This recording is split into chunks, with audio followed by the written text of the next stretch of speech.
teachers, I am back with another fun game that you can use online. So this again is another Music Mind Games game that I've adapted for online teaching. So this is Dynamic Fine.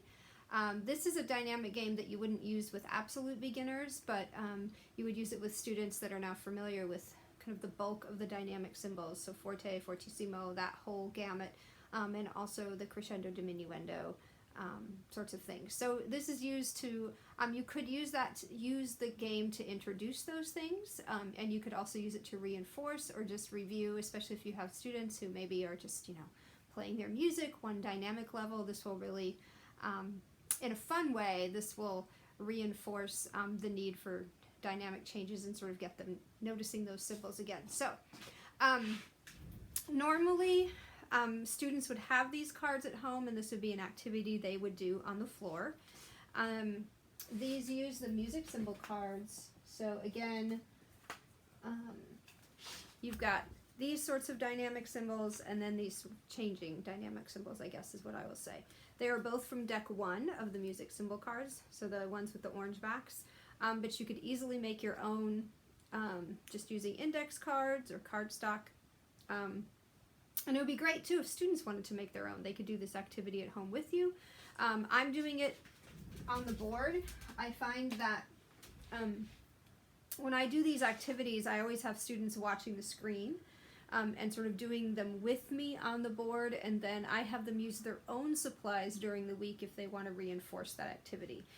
For me, it's too much to have them doing something and me doing something at the same time with camera angles and things. It gets a little bit chaotic and it takes a little bit too much time for a lesson. So again, I just do this on the board with them. So if you look at the board, you'll see all your typical symbols. So we've got 2 sides, and that's going to be important for this game. Again, this is called Dynamic Fine. I've used the magic notes to denote colors.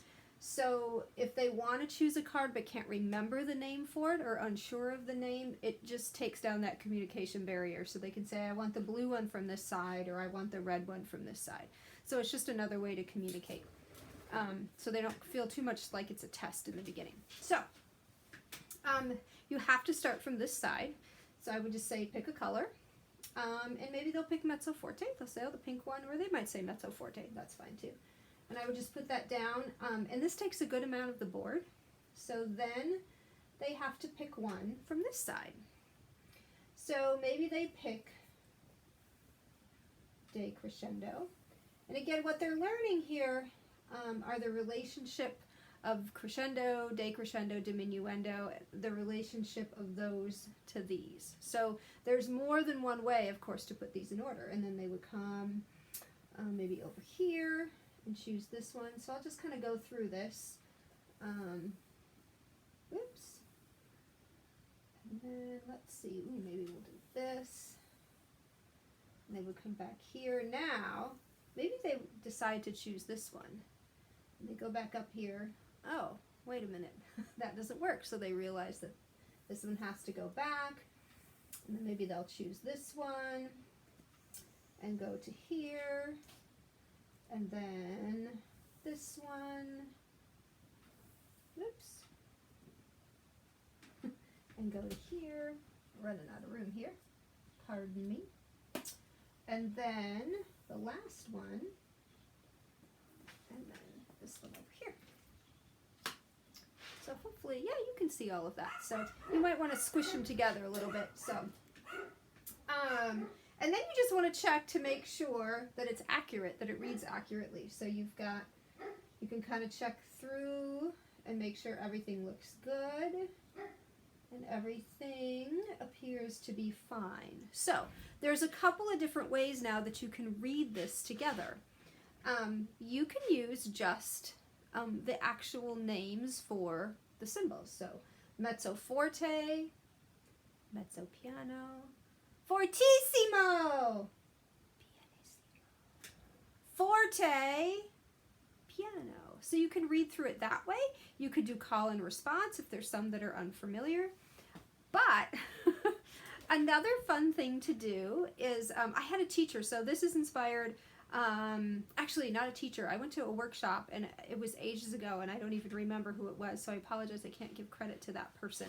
But I'm also a flute teacher besides a piano teacher, and so there are lots of flute books that have great little melodies, but they're like study number 1, study number 2, exercise 3.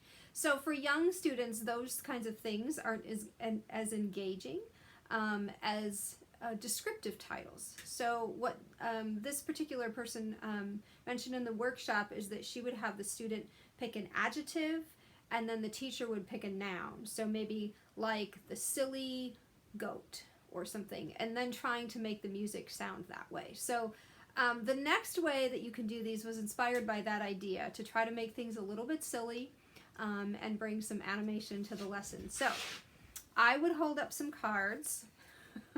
I made these little strips, and I would just hold them up and say, okay, we're going to pick something, and they might pick fuzzy. So then I would go ahead and just put this up here. And then you'll see the next set is just all different colors. So I would hold those up. Again, let them pick one. I would hold it up. They would pretend pick. If you've seen my other videos, I'm really a fan of pretend choosing cards. And then we have the fuzzy purple. And then I will hold up the last deck. And these have just basically nouns. So the first one is adjectives, the middle one is colors, and the third one are nouns. So they might pick this. And they picked chicken.